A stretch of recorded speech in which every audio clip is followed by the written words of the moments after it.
UFC 328 is right around the corner, which means we are only a few days away from Tatsuro Taira absolutely obliterating the paper champion Joshua Van.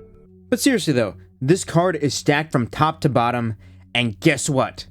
There won't be a single moment where you can go to grab a beer or go to the toilet throughout this entire card because there are no women's MMA bouts on this entire card from top to bottom. So without further ado, let's go and do the full card predictions starting from the early prelims and going on to the main event. Starting with the earliest fight on the card, we have Jose Ochoa versus Clayton Carpenter. And in this fight, well, I'll be going with Jose Ochoa, and there are a few reasons why. First off, Clayton Carpenter, he's currently on a 2-fight losing streak, first against Tagir Ulanbekov and then second against Jafal Filho. And I don't want to use too much MMA math here, but Jafal Filho, who beat Clayton Carpenter with a Kimura in the first round where he, grabbed onto Clayton Carpenter's arm and swept him and then got him into side control and then finished the Kimura from there. Well, that Jafal Filho, he recently got out-wrestled and kind of dominated on the ground by Cody Djorden, who was fighting on very short notice. And Jose Ochoa, he slept Cody Djorden with a left hook. And here's the thing with Clayton Carpenter. He's more of a grappler than anything, right? He's more of a top control wrestler, grappler type of guy. However, I feel like that particular strength of his isn't even that strong, if that makes sense.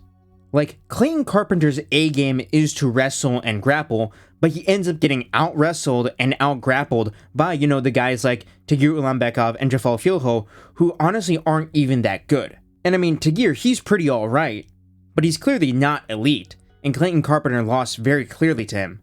And in contrast, Jose Ochoa's 2 losses in the UFC are to Asul Amabayev and to Loner Kavanaugh. And now, granted, that loss to Loner Kavanaugh was prior to Loner Kavanaugh's KO loss to Charles Johnson, which, as we'll discuss later, is something that gives you an instant boost in power and in terms of skill as a prospect, but still, that's a loss that's aged incredibly well for Jose Ochoa. And as a result, I think I'm going to be picking Jose Ochoa to win this fight by 30-27 decision. I don't think either one of these guys has the potential to finish the other, but I'm just going to trust in Jose Ochoa having greater punching power on the feet, greater striking skill, and just an overall more diverse skill set than Clayton Carpenter, who, like I said earlier, Clayton Carpenter, he has a very clear A game, which is to wrestle, but that A game isn't even that strong. His A game is as strong as another fighter's B game, if that makes sense. And that's why I'm picking Jose Ochoa here. Now, moving on to the next fight on the early prelims, we've got Baisangur Susurkaev versus Djorden Santos. And now, the odds have Baisangur Susurkaev as a very heavy favorite, and I will be picking Susurkaev to win this fight, but this is a bit of a trickier pick than I think a lot of people are thinking. And frankly, it all comes down to this. Baisangur Susurkaev really sucks at winning rounds, and Djorden Santos has never been finished in his professional career. If you go back to Susurkaev's UFC debut, you would remember that he got dropped and nearly finished by Eric Nolan, a welterweight who was taking the fight on short notice in his UFC debut, and that led to him losing round 1. And then, if you go back to Susurkaev's fight against Eric Mechanico, well, there was one judge who gave Mechanico round 1, and honestly, even though all the other judges gave Susurkaev both rounds 1 and 2, those were much closer rounds than everybody remembers, okay? If you go back and watch those fights, those rounds were much closer than the scorecards suggest. However, what Baisangur Susurkaev has is this sort of ability to get a finish out of basically nowhere. He did it on Contender Series, he did it against Eric Nolan, and he did it against Eric Mechanico. And do I think that he can do it against Djorden Santos? Probably yes. I think that Baisangur Susurkaev's sort of peak as a fighter, the furthest he'll ever go, is probably a Bo Nickel level, if that makes sense. A guy who will never be ranked, but will always be sort of at the upper rung of the unranked part of the middleweight division. In other words, Baisangur Susurkaev is the kind of guy to go on a 3 or 4 fight win streak outside of the rankings and then get fraud checked by number 14 or number 15. Like, I would pick this guy to lose to someone like Christian Leroy Duncan or Gregory Rodriguez, someone like that, okay? But not to Djorden Santos, and that is why I will be picking Baisangur Susurkaev to win by round 3 KO. I think Susurkaev is just a natural slow starter, so Djorden Santos might pour it on him in rounds 1 and maybe the first half of round 2, but I think Susurkaev, he can be trusted to sort of find that perfect shot against this level of opponent. Anyways, moving on to the next fight up the card, we have the GOAT Pat Sabatini versus William Gomis.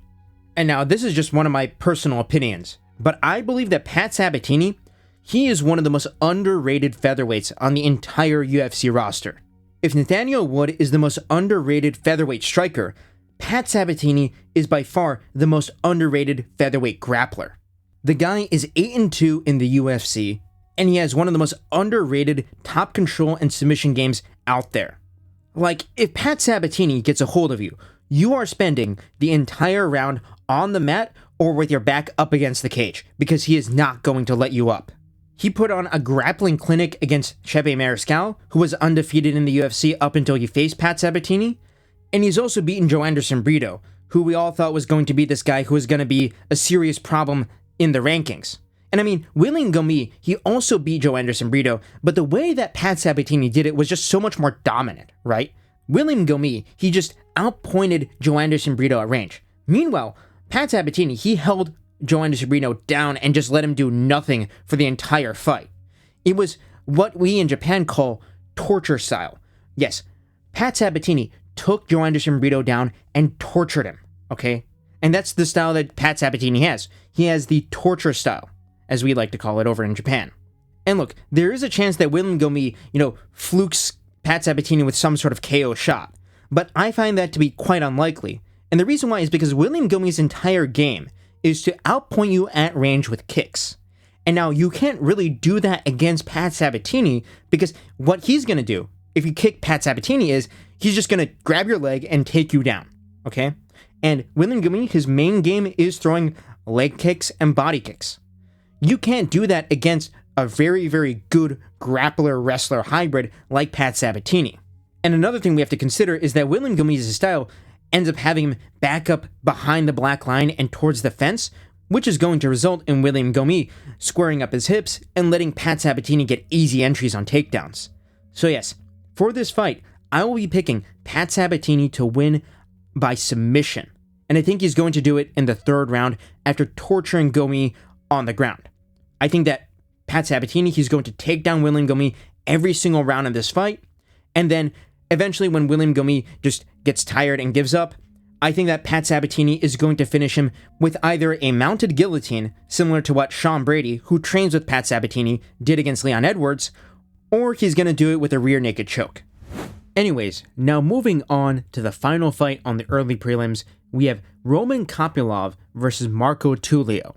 And well, in this fight, I have to pick Marco Tulio, and there's a couple reasons why that's the case.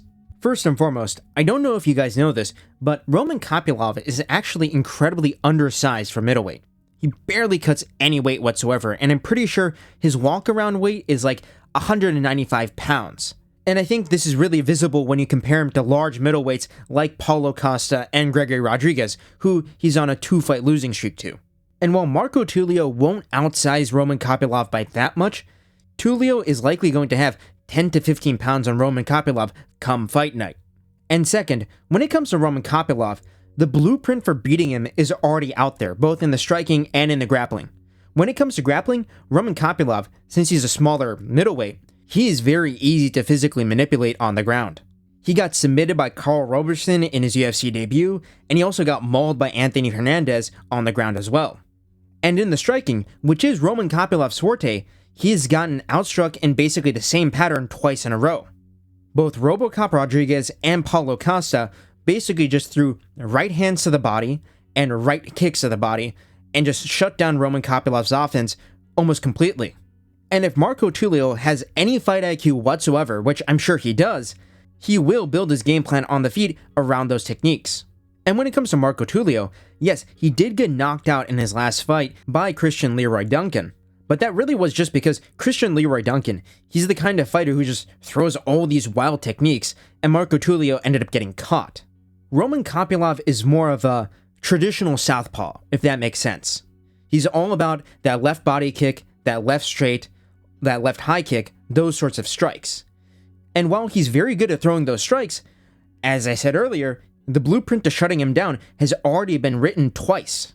So yes, in this fight, I think Marco Tulio is going to win, and I think he's going to win by probably a 29-28 decision, where he outpoints Roman Kopylov through a combination of both striking and grappling. Anyways, now moving on to the first fight on the actual prelims, we have the UNC matchup to end all UNC matchups in Jim Miller versus Jared Gordon. And now, with this fight, I'm just going to go with the underdog in Jim Miller. And I'm going to be honest, I'm just going based on vibes. I know that the main reason that Jared Gordon didn't look that great in his fight against Rafa Garcia was because he only had one knee going to that fight because he was hit by a car. But still, I just want to pick Jim Miller because he's Jim Miller, right? He's a legend of the game, right? And there's not much of reason for picking Jim Miller besides the fact that I personally like Jim Miller and I enjoy his style. So yes, based purely on vibes and purely on personal bias, I will be picking Jim Miller for this fight. And now, moving on to the next fight up the prelims, we have Grant Dawson versus Mateusz Rębecki in another ATT versus ATT matchup. And in this fight, I will be taking the underdog in Mateusz Rębecki. And the reason why is pretty simple. Grant Dawson, he just doesn't really have a chin. I'm sorry, he is just not that durable whatsoever. And in contrast, Mateusz Rębecki, this guy, he can take a beating. Mateusz Rębecki is known for getting into wars. He went to war against Chris Duncan. He went to war against Muktabek Oralbai, who absolutely destroyed Tafik Masaev, although that was because Oralbai missed weight, and then went on to ragdoll Chris Curtis and get like a 30-27. And Mateusz Rębecki prevented all of Oralbai's grappling and kept the fight standing. And with Grant Dawson, his MMA grappling is spectacular. It's some of the best in the division, but he just lacks the durability of a top fighter. Bobby Green chinned him with a straight left down the pipe, and Bobby Green isn't like a huge power puncher. And also recently, he got knocked out cold by Manuel Torres, who also got the job done with a straight left. And well, Mateusz Rębecki, he's a short, stocky southpaw, and his grappling is no joke either. So my expectation for this fight is that Grant Dawson is going to try desperately to get Mateusz Rębecki down, but Rębecki is just going to stuff all of his takedowns, keep the fight standing, and KO Grant Dawson with a 1-2 down the pipe. And another reason why I'm confident that Mateusz Rębecki will finish Grant Dawson is that even if Grant Dawson is able to get down Mateusz Rębecki and hold him down in rounds 1 and 2, Mateusz Rębecki, he has power that carries on into round 3. Because if you recall the Muktabek Oralbai fight, Mateusz Rębecki knocked down Oralbai, who is now up at welterweight, in the 3rd round. And Muktabek Oralbai, that guy has a chin on him. So yes, give me Mateusz Rębecki by round 2 TKO, where he drops Dawson with a straight left and then finishes him off with some ground and pound. Now, moving on to another banger on the prelims, we have Joel Alvarez versus Yaroslav Amosov. And I'm going to be picking Yaroslav Amosov to win by submission. And here's why. Yaroslav Amosov is one of the best submission specialists in the welterweight division. The best way to describe Yaroslav Amosov's style is Sean Brady, but with slightly better striking and slightly worse grappling. And here's the thing with Alvarez. Alvarez is a former lightweight, and he's used to competing with guys that he has a massive reach advantage over. Joel Alvarez is 6'3", which still makes him a huge welterweight. But Joel Alvarez is still used to fighting basically like 5'8" and 5'9" guys. And if you go back to Joel Alvarez's career down at lightweight, he was getting controlled on the ground by Damir Ismagulov, who honestly isn't that great, and he also got finished with ground and pound by Arman Tsarukyan, which isn't a bad loss, but Arman Tsarukyan, he's 5'7".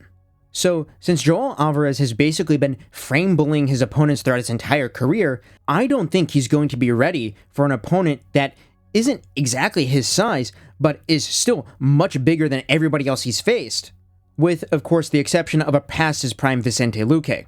So yes, I believe that Yaroslav Amosov will defeat Joel Alvarez with a submission, probably in round 2. I believe it's going to be some sort of front choke, an anaconda choke, something along those lines. I think Yaroslav Amosov is going to be too strong, he's going to be too technical on the ground, and Alvarez, who's used to having a huge reach advantage, is going to struggle considerably against an opponent who is close to his size. And finally, moving on to the final fight on the prelims, we have Ateba Gautier versus Ozzy Diaz. Ateba Gautier wins this, probably by round 2 TKO. That's all. And now, moving on to the first fight on the main card, we have Bobby Green versus Jeremy Stephens. And no, I will never, ever call Bobby Green by his new preferred nickname, pronoun, whatever, okay? You are Bobby, okay? Robert. Bobbert, that is your name, Bobby. Okay, Bob. And Bobbert's name is so cringe that it's making me almost want to pick against him, but I'm gonna pick Bobbert in the end, because Jeremy Stephens, he's washed. Like, both of these guys, they're on the decline. But Jeremy Stephens, I mean, like, he is very old. He is very old and washed. And I think there's going to be an enormous speed difference between Bobby Green and Jeremy Stephens in this fight. And sure, Jeremy Stephens, he has the power to chin Bobby Green at any moment. But I just don't think that his skills are there anymore. And I mean, like, when it comes to skills, Jeremy Stephens, even in his prime, was sort of a power merchant throughout his entire career. And Bobby Green, he's on a 2-fight win streak. And one of those wins was against Lance Gibson Jr., who just knocked out Chase Hooper. So he's not fighting total bums, okay? Bobby isn't fighting total bums. So in this fight, I will be picking Bobby Green to win by a 30-27 decision where he jabs up and picks apart Jeremy Stephens over the course of 3 rounds. There might even be a chance for Bobby to get a TKO in rounds 2 or 3, depending upon how much damage he's able to accumulate on Stephens' face in rounds 1 and 2. And now moving on to the next fight on the main card, we have Sean Brady versus Joaquin Buckley. And here I'm going to be picking Sean Brady by submission. And really, it all comes down to this. This is the most bread and butter grappler versus striker matchup that could exist. Sean Brady is essentially a pure wrestle jiu-jitsu guy. And Joaquin Buckley, while he does have some takedowns, he is almost completely, purely a striker. And in Joaquin Buckley's last fight, well, he got taken down and mauled by Kamaru Usman, who, as we all know, doesn't have any knees whatsoever, over the course of 4 rounds. And sure, he did piece up Usman in that final 5th round, but still, that was a terrible showing from Joaquin Buckley. And with Sean Brady, sure, he got knocked out cold by Michael Morales in his last fight, but he was coming to that fight with obvious injuries to his knees. And Michael Morales didn't give Sean Brady a single chance to shoot whatsoever, which I think in large part came down to the massive size difference between the two. But with these two guys, between Brady and Buckley, they're the same height at welterweight. They're both short and stocky guys at welterweight. And one thing that I don't think anybody has commented upon so far with this fight is that even though Joaquin Buckley, he is a power puncher, he swings everything into his shots. Like, he wings his uppercuts. He leaps in with his right hooks. And sure, if Sean Brady gets caught with one of those shots, he is going to sleep. But when you're winging shots like Joaquin Buckley does, that is the perfect time to shoot for a takedown. And that's what Kamaru Usman did, right? And really, I can trust Sean Brady to be smart enough to pick up on that opening and take down Joaquin Buckley from there. And if this fight goes to the mat, there is a night and day difference in the jiu-jitsu ability between these two fighters. And since Joaquin Buckley was getting controlled and mauled on the ground by Kamaru Usman, who is essentially a pure wrestler and has no submissions whatsoever, I believe that Sean Brady is going to take this fight to the mat and probably land some ground and pound, soften Buckley up, and finish him with either an arm triangle or a mounted guillotine. And while this might be an unpopular opinion, I believe that Sean Brady's pure jiu-jitsu, his pure grappling skill, is higher than Islam Makhachev's. Like, sure, Islam Makhachev, he probably has better wrestling than Brady, he has better judo than Brady, and he certainly has better striking than Brady. But when it comes to the pure art of grappling on the mat, I think Sean Brady's is the best in the division. And that is why I will be picking Sean Brady to win this fight by round 2 submission. Now, moving on to the featured fight, we have Alexander Volkov versus Waldo Cortes-Acosta. And here, I'm picking Alexander Volkov by decision. I know that Waldo Cortes-Acosta has a lot of hype behind him because he KO'd Shamil Gaziev and he KO'd Ante Delija, who is Tom Aspinall's main training partner. But with Waldo Cortes-Acosta, the last time he faced somebody on Volkov's level in Sergey Pavlovich, who Volkov destroyed, by the way, Waldo Cortes-Acosta, he got outboxed and put on the back foot and just outpointed at range. And that is what I expect to happen in this fight as well.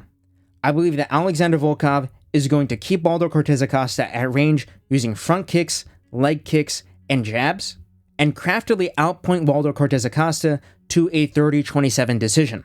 I do not expect Volkov to KO Waldo, since Volkov isn't exactly a power puncher up at heavyweight, and Waldo Cortes-Acosta has a granite chin. But the thing with Waldo is, he just doesn't have much in his toolbox besides his boxing and maybe a little bit of wrestling here and there, which I'm sure Volkov can deal with. So yeah, unless Volkov suddenly has become washed, I expect Volkov to win this fight handedly. Volkov has faced and beaten legitimately elite competition at heavyweight like Sergey Pavlovich, like Cyril Gane. I mean, the second fight, of course, was a robbery, so I'm counting that as a win. And Acosta, he's really just a plotster. Okay, he's not light on his feet. He's not fast like Cyril Gane or Tom Aspinall. And I simply struggle to see how Waldo Cortes-Acosta is going to get into range to effectively use his most potent weapon, which is his boxing. And yes, I believe that this fight is probably going to be the most boring fight on the card.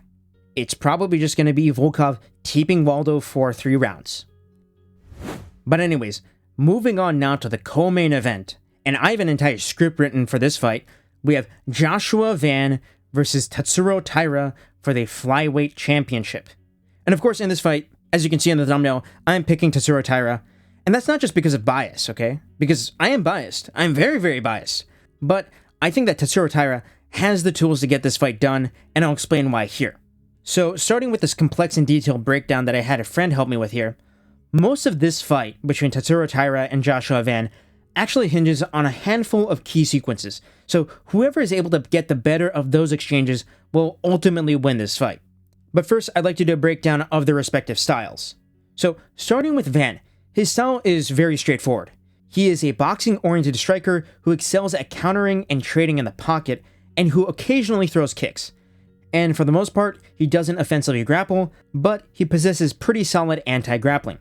He's good at disengaging from the clinch, scrambling out of control positions, and lastly, defending takedowns, which is evidenced by his respectable takedown defense, which sits at 80% according to the UFC's official stats website. And while he did use his wrestling offensively early in his UFC fights to varying degrees of success, the moment he started facing competent grapplers, he seemed to shy away from showcasing that aspect of his game. And a reliable heuristic for MMA is that if you don't often see a fighter engaging in a certain area, assuming a fighter isn't facing a total can, it means that particular skill isn't as developed as the rest of their game.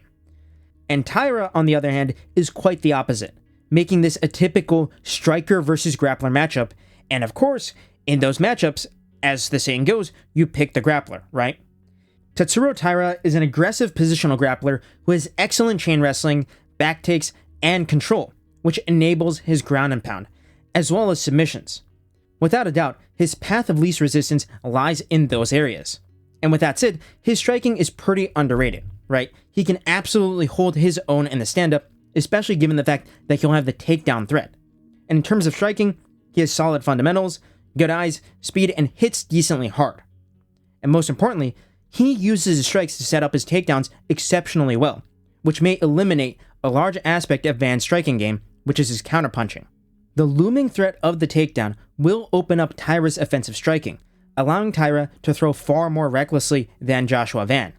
And if he overextends, he can always bail himself out with a level change or a clinch entry, where he'll have a massive advantage. And on the other hand, if Van gets caught overextending, the consequences will be disastrous, giving Taira a much more generous margin of error. And now, not only does Taira have a get-out-of-jail-free card when it comes to striking, but it's reasonable to assume, based upon what we've seen, that he holds such a large advantage in the grappling that the moment he settles in top control, the round is pretty much over. And conversely, Van doesn't have reliable one-punch KO power, nor a way to actually force Taira to stand with him.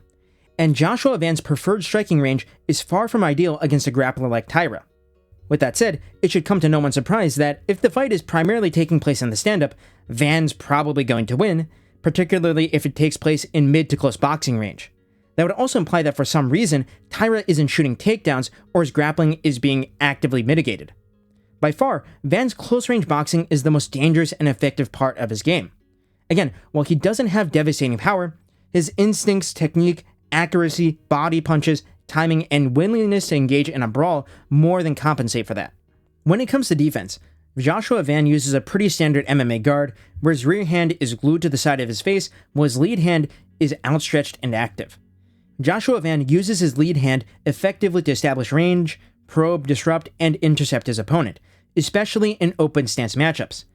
However, his over-reliance on the parry as a hair-trigger response sometimes leaves him vulnerable to longer punching combinations, and it gives all of his opponents a very predictable reaction to exploit. If you watch his fight with Brandon Royval, you'll notice that he attempted to parry virtually every jab thrown by Royval, showing little variance in his reaction to that specific technique. And while Joshua Van's parry was effective at neutralizing Royval's jab game, Royval was still able to tag him up cleanly on many occasions by baiting out the parry, then following up, or by simply outspeeding him before he got parried. And Joshua Van also has a tendency to extend both his arms when he's overwhelmed by punches, leaving him wide open for hooks and overhands. Although Taira's game plan will obviously revolve around shooting takedowns, there will be a point in the fight where he will have to contest Van in boxing range. Tatsuro Taira can exploit Joshua Van's aforementioned habit of parrying to land his own right hand, which is by far Taira's most lethal punch. Taira is also very active with his own lead hand, extending and feinting oftentimes to draw out a reaction, such as when he fought Moreno. And Tatsuro Taira also mixes in footwork, level changes, and hip feints to add layers of complexity to his offense. If he could get Van to overcommit with a parry, he could fire his own right hand over Van's lead shoulder since they're both unorthodox. Tatsuro Taira's right hand is very fast and accurate, especially as a counter, so it's definitely possible he could stun Van on the feet with that weapon. And he has been able to hurt and drop multiple opponents, including the then undefeated up-and-comer Hyung-Sung Park. Apart from adjusting his guard with his rear hand, Van's second line of defense is his footwork, but he sometimes has a bad habit of retreating linearly while barely moving his head, leaving him susceptible to blitzes, although he is more than willing to exchange with his opponents in the pocket. In fact, Van often finds the most success from conceding a bit of ground, then planting and countering or straight up brawling with his opponents. He will also utilize slips and the occasional shoulder roll, but his slips tend to be very subtle. Despite Van's counter-striking acumen, Taira could still look to blitz him using his sheer speed as long as he closes the distance afterwards and eliminates the range for a counter, since a large portion of Van's focus will be preoccupied with wrestling defense. And then, as for Taira's defensive technique, he tends to keep both his hands floating closer to his chin level. His primary method of defense is footwork and movement, and he'll often evade kicks rather than check them. From mid to long boxing range, he does do a decent job at adjusting his guard to defend hooks, but he struggles to consistently defend straight punches and tends to drop his hands a lot after throwing, leaving him open to counters and prolonged exchanges. Also, Taira's head movement is virtually non-existent, and he gets tagged at a concerningly consistent rate in the pocket. Now, Taira's defense has been improving for sure, don't get me wrong, but there's really no other way to put it. Van would obliterate Taira in any pure boxing exchanges in the pocket. Van would be landing the vast majority of the cleaner and harder shots, so if Taira finds himself in a position where the audience is praising his durability, the fight it might as well be over. Now, regarding the outside range, Van responds well to kicks aimed at the head and body, consistently using a double block to deflect and catch his opponent's kicks, as you clearly saw in the Pantoja fight. However, low kicks, those are another story. Joshua Van very rarely checks low kicks. Rather, he'll do one of two things first. First, he'll pull back his hips, or second, he'll slightly turn his shin outwards while raising his heel at the last second to lessen the impact.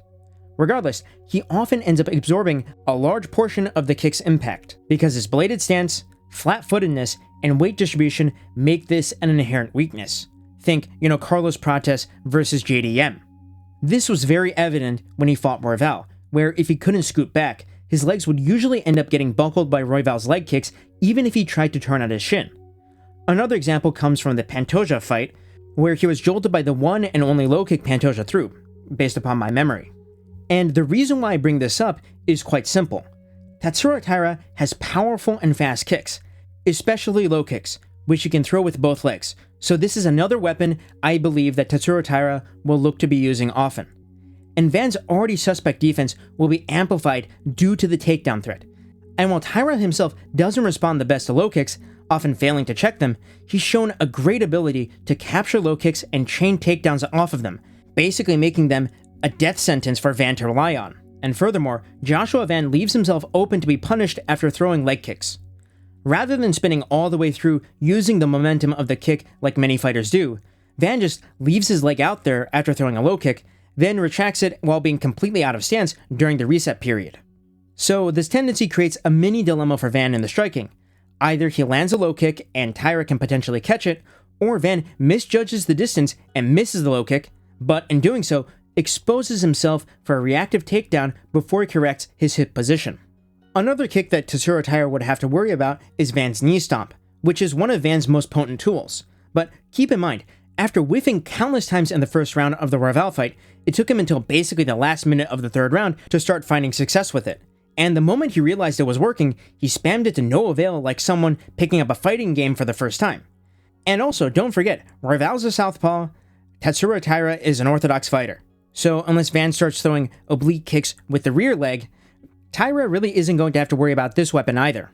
And when it comes to Van's offense, and especially his boxing, he has a really small margin for error.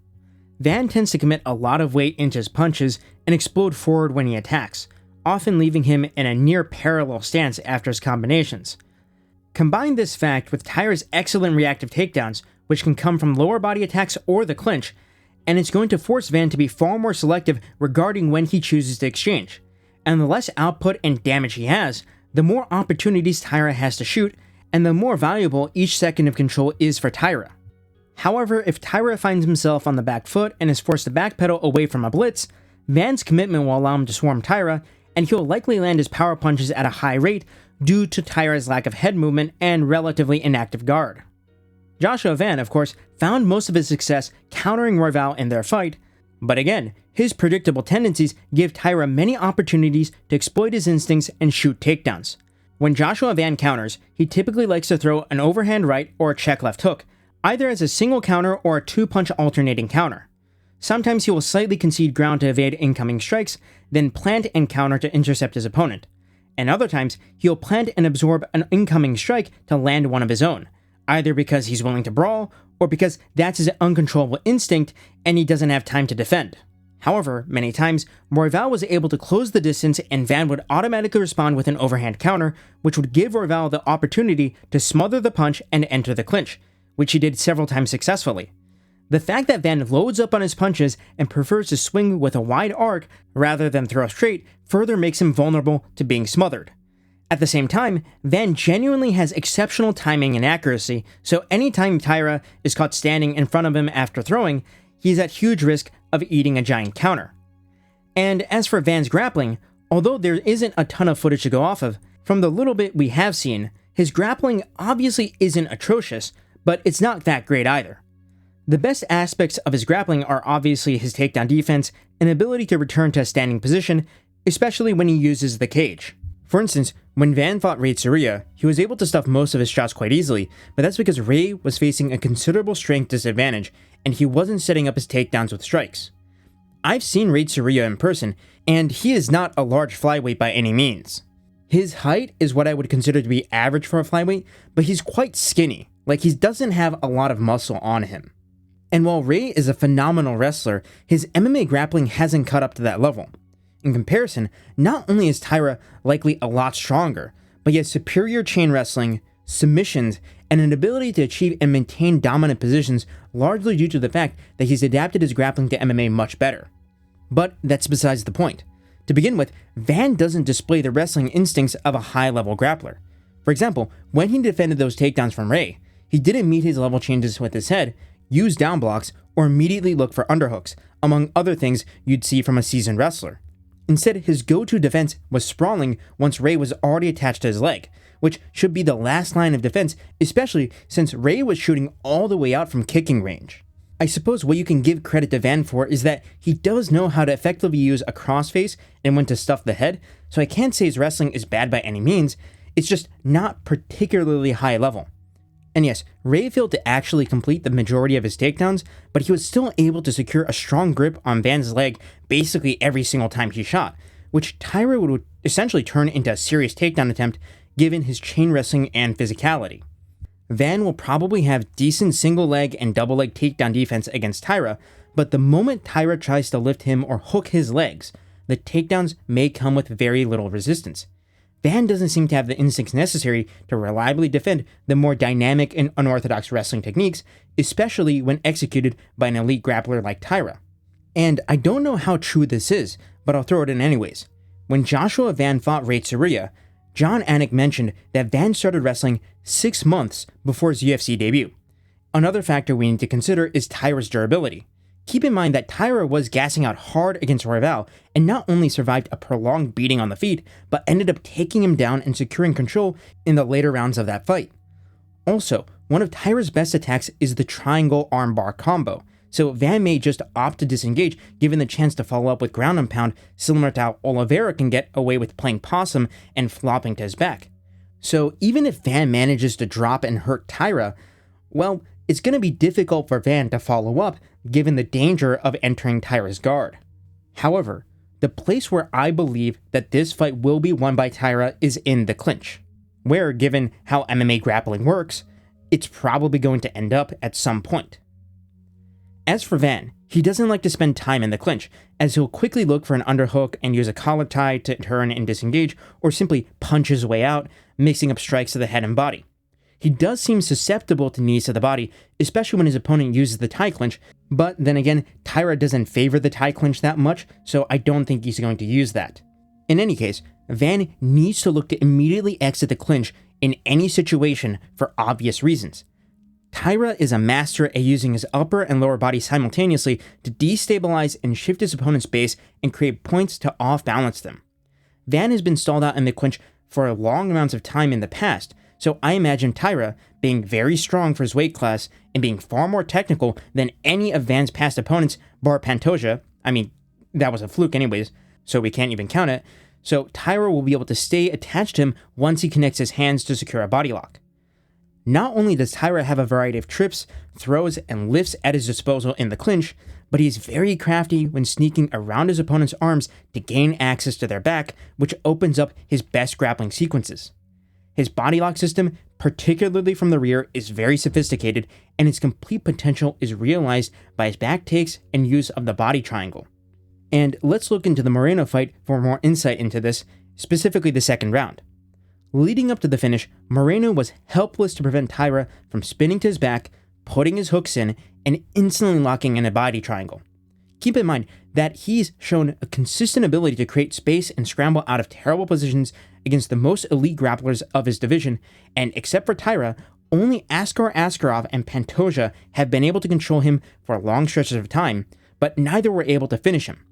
Taira not only took him down with relative ease via a well-timed outside trip, but he destroyed Brandon Moreno on the ground. And to just put it bluntly at the end here, the skill difference on the ground is far greater than the skill difference on the feet between these two. There's far more that Van needs to prepare for and anticipate compared to Taira, which is an unavoidable part of strikers preparing for grapplers and vice versa. And while Taira has a chance of chinning Van on the feet, albeit it's rather small, Van does not have the same chance in the grappling. In fact, I can confidently say Van will be lucky to have a single moment of success in the grappling where he dominates the exchange. And furthermore, Taira's passive grappling threat diminishes the effectiveness of Van's striking, especially as the fight goes on, whereas Van's striking style doesn't inherently dissuade Taira from shooting takedowns. Like, Van doesn't throw knees, and he often doesn't throw uppercuts either, which are the optimum strikes for intercepting lower body takedowns. And finally, I'll just say this. Taira can reliably keep Van in his realm on the mat once this fight hits the ground, but Van has no go-to method to ensure that this fight remains a kickboxing match. So, with all of this laid out, how do I see the fight playing out? And well, I have Tatsuro Taira winning this fight by round 2 TKO due to ground and pound. Tatsuro Taira will take down Joshua Van and put a grappling clinic on him.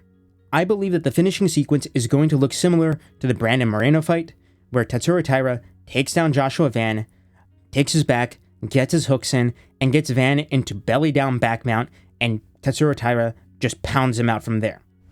But anyways, that was quite a long breakdown, and I'm quite tired, so let's get on to the main event here. And in the main event, we have Khamzat Chimaev versus Sean Strickland for the middleweight title. And I will be picking Khamzat Chimaev to retain his title by unanimous decision. And there's a very specific way that I see this fight playing out. I believe that Khamzat Chimaev will take down and maul Sean Strickland in the first round, getting a 10-8. Then he'll take down and maul Sean Strickland to a lesser extent in round 2, getting a 10-9. Then from there, he will take down Sean Strickland again in round 3, getting a 10-9. But then Sean Strickland will start to pick up the pace as the fight goes on in rounds 4 and 5 and start jabbing up Chimaev and sort of beating him up on the feet a little bit.